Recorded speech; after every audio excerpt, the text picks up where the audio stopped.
Hi, welcome back to our novel, Downriver. So I'm gonna have to cut chapter 14 into three parts because it's a bit long. So last part, or the last thing that happened in chapter 13 was they were resting in that some sort of a beach there, and then they suddenly heard some helicopters, but there's no room for the helicopters to land on that place, so they just left. So they're just probably checking on them, and they are guessing that Al might be in one of those helicopters. So now they wanted to proceed with their plan to go and move forward with their rafting. Okay, so this is chapter 14. It was amazing how high our energy levels shoot up with the arrival of those helicopters. Our quiet, brooding camp came alive like a nest of fire ants stirred with a stick. Rita and Pug were still shaking their fists at the skies after the helicopters had disappeared downstream. They're like, without anyone calling us together, we all congregated around Troy, and almost everybody was talking at once. What now? Rita insisted. Hold everything and I'll show you what, Adam said. He darted away towards his tent, riffled through his dry bag for something, and dived inside the tent with it. A minute later, he emerged a whirling ninja, triumphantly garbed in black, hooded and masked, and fought his way to us through imaginary assailants.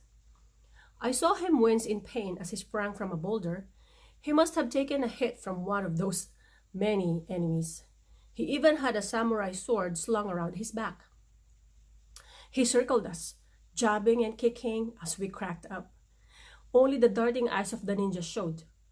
Gone was the reassuring head of curly hair and the omnipresent grin that proclaimed Adam's motto, "It's all a game." Everybody was laughing, even Star, who was under a death sentence. When Adam finally slowed to as near the standstill as he ever gets, Pug said, "Let me see that thing." And he pulled Adam's sword from its scabbard. "Wait a minute," he said, hugely disappointed. "It's not real." Sure enough, it was a rubber sword. The ninja said, "That's in case I have to fall in one day. So Adam, you carried this outfit all the way down the river and waited until now to pull it out? That must have been taken quite of a restraint. Hey, they brought out the choppers. No more, Mr. Nice Guy." "I love this," Rita said. "If my friends in New York could see me now." We held a brief council of war. If we don't camp at a spot where they can land the helicopter, how are they going to catch us? Troy said.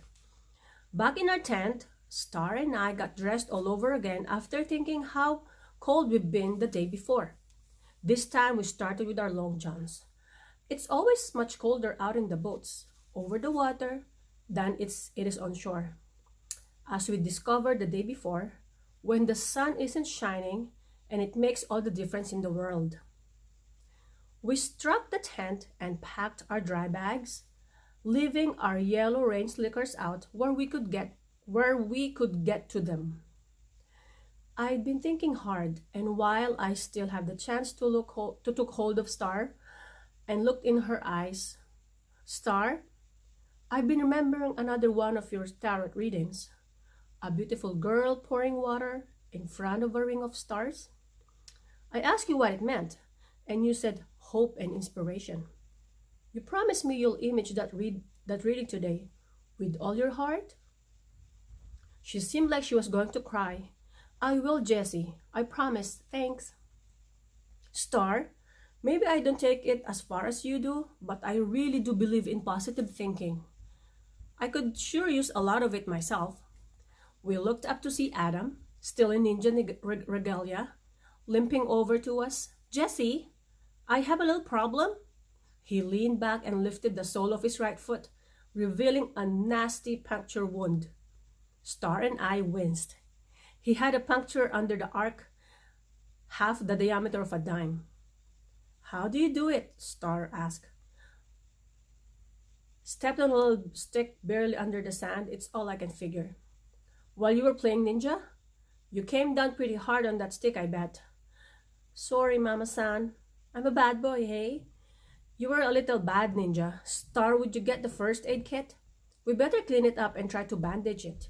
But it's a shame we can't keep it dry. It'll just be about impossible for that to heal, being all wet all the time. Our wounded ninja sighed, just another experience in life. Well, if you don't take care of it, we might have to amputate with that sword of yours. That means to cut his leg or foot. I'll be looking forward to that. I'll have the foot bronze as a memento of this trip. A half hour later, we were on the river again. Troy, no getting us wet today, okay? I joked. You're right, he answered absently. I knew he had a lot to think about. He hadn't fully recovered from the day before. Nor had I, for that matter. I wish I had a guide, so I could read up some more of the Granite Falls, Hermit, and Crystal. They were all highly rated big drops, and they were all coming up in short order just a few miles down. Granite and Hermit were rated higher than 9, but Crystal, if I remembered it right, was a 10 at all levels, and I couldn't remember if that was a low or high water. Crystal, the guide said, was no more than a riffle in 1966. Then, in one event, the rapid was created overnight when the side canyon there flash flooded and created the most feared rapid on the river, along with the notorious lava falls. As we approached a minor rapid, Troy hollered back, "Read and run!"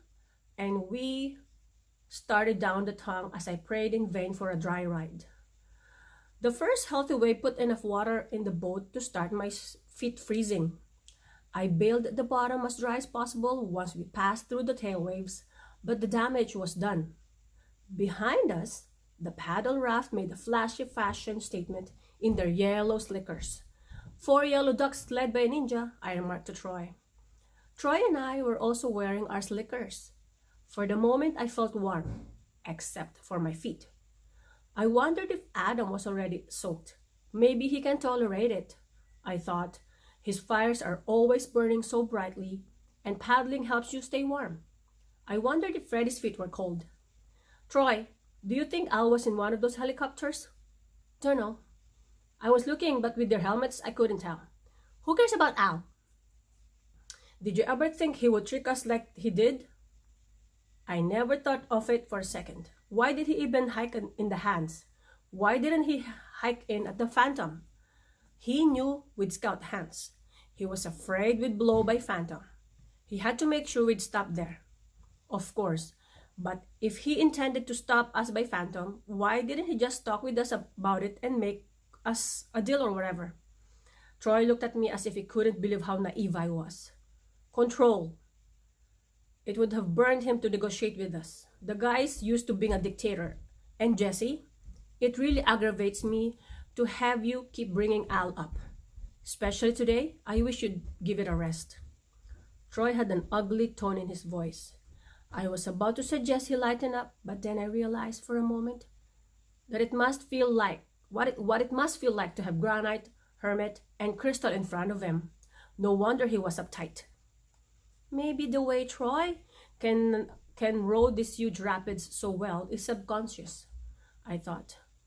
It must take total self-confidence, especially being so new at it. If you ever lost your nerve going into one of those big drops, you couldn't function at all. Give him some support, I told myself. He'll need it shortly. I stood up to do some stretches. We're going to have a great day of river running, I said. We're still out here on our own, running the Grand Canyon and doing fine. A trace of a smile crossed his face, but the tension lingered. A minute later, he reached forward, clasped my shoulder, and gave me a strange smile. Just go with the flow, okay, Jesse? We began to hear the hiss of a big drop downstream, and the current began to die out. Once again, we found ourselves on one of those ominous stretches of slow water. What's with this lake? Adam called, tongue-in-cheek. Granite Falls, Rita said, loudly naming the coming attraction. Holy cow! I wonder what it's called, the falls. After a while, our boat rounded a bend together, and the thunder turned up exponentially. Ahead of us, maybe 200 yards down, was the brink. As we all started looking around for where to scout, Freddie said, "Helicopters!" We heard nothing, but pretty quickly we saw what he was talking about. On the left side, where we would have to scout, the two helicopters were parked, and four men stood on a high point above the bench looking at us, or the beach looking at us. I quickly reconfirmed that there was no chance for us to scout Granite Falls on the right side. It was cliff all over there. They've got us, I thought, almost relieved. They know we'll have to scout Granite. Game's over. We moved toward river left to keep the gathering current on the right from sweeping us toward the edge. Safety on still water between the current and the eddy moving upstream, we could hover and consider our position. At first, people were talking loudly, especially Pug and Rita. But Troy told us to keep our voices down. The men on the shore might be able to hear. "One of them is Al," Pug said in a strange whisper. "I'm sure of it." They said, "Let's not think about them. Let's think about us. They don't have us, you know. Only if we paddle into that beach and give ourselves up. Is that what we really want to be? 5 minutes from now? With them? Think about what fun that would be and think fast." "We'll probably never see each other again," Rita said. And we were having we were having such a good time. I don't know how about you guys, but I'm not really ready to quit. No way. I don't scare that easy. I started thinking about consequences. I thought about them before, but this was so immediate. What were they going to do with us if we gave ourselves now? What were they going to do if we didn't? "Maybe we should paddle in closer," I said. "We could talk to them." I was thinking maybe we could still cut a deal, but I didn't say it. Troy wasn't too happy with me. "What about? Are we going to believe that they tell us? Remember how Al tricked us before? They do whatever they're going to do, and they'll try to scare us about this rapid. They'll say we can't run it." "Live free or die," Adam chanted. "Old Japanese saying." Pug declared, "I'm having the best time of my life. Can we run it?" asked Rita. "Let's ask Star. She can see the future. Star, what do you think? Do you see us flying out in the helicopters or floating out in the boats?" "I don't want to fly out in a helicopter," Star said.